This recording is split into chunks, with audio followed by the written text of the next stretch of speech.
Hello, my name. The goals of this module are two.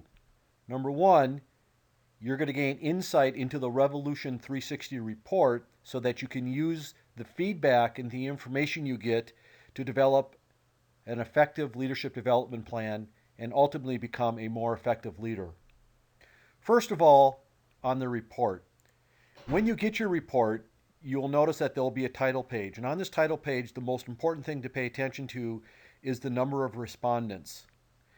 This will tell you of the people you invited who actually gave you feedback. It will not tell you individually who gave you feedback because we want to keep that confidential, but it will tell you the number that actually responded to your invitation. The next page in your report is what's called the dashboard. The next page I'd like to draw your attention to is probably my most favorite and most important page.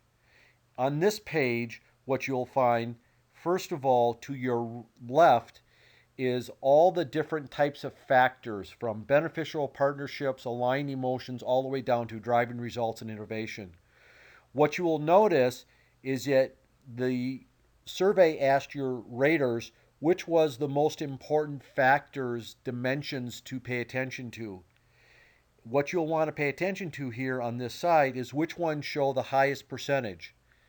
On your right-hand side, the colored boxes, what this does is it indicates, based on your raters, kind of things that you need to pay attention to. So in the green, those in the green, these are what's called your confirmed strengths. These are things that you do well.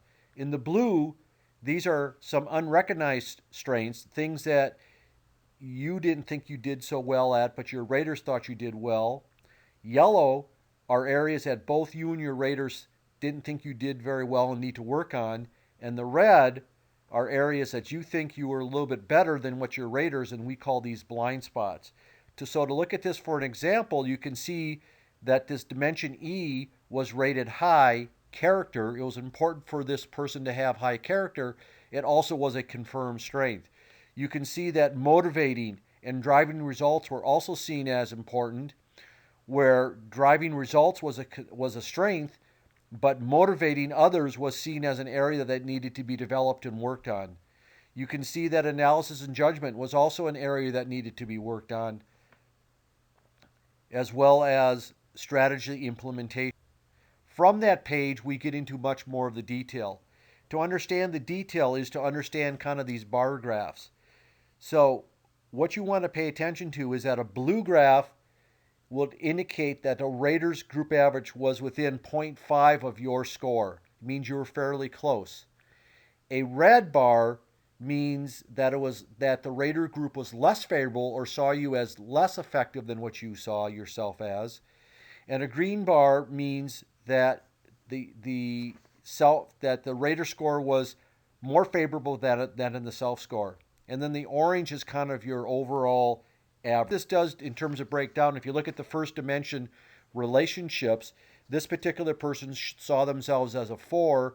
Their rater saw themselves at about a 4.5. You can kind of see that from the dial, as well as then the individual things that make up relationships as beneficial relationships all the way through character. What is that we break down each one of those individual items into even more detail. So, for instance, as an example, on page 18 of your report, this happens to be roles. We're looking at change agent, and then we're looking at the 4 questions that make up a change agent: addressing obstacles, involving others in change efforts, explaining the urgency for change, and being persuasive.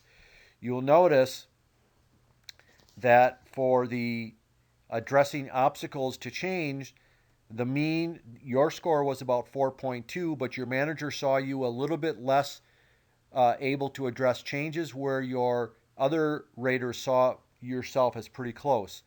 For the involving others in change, you can notice that you saw yourself at about a 5, or this person saw themselves, at a 3.8, where the rest of the group's direct reports saw them a little bit better, the manager saw them a little bit worse. The next thing you'll notice in your report is that we will list for you kind of your top favorable items and your least favorable. So this particular person You can notice, and we sort them by your rater group, that for the manager group, also what follows on the heels of this is comments. And so we also do the same for your least favorable rated items. And for instance, again, this is followed up by open-ended comments, things that they would. Well, what you're going to do is that you're going to get an email. And lastly, let me talk about some practical things you can do to get good feedback.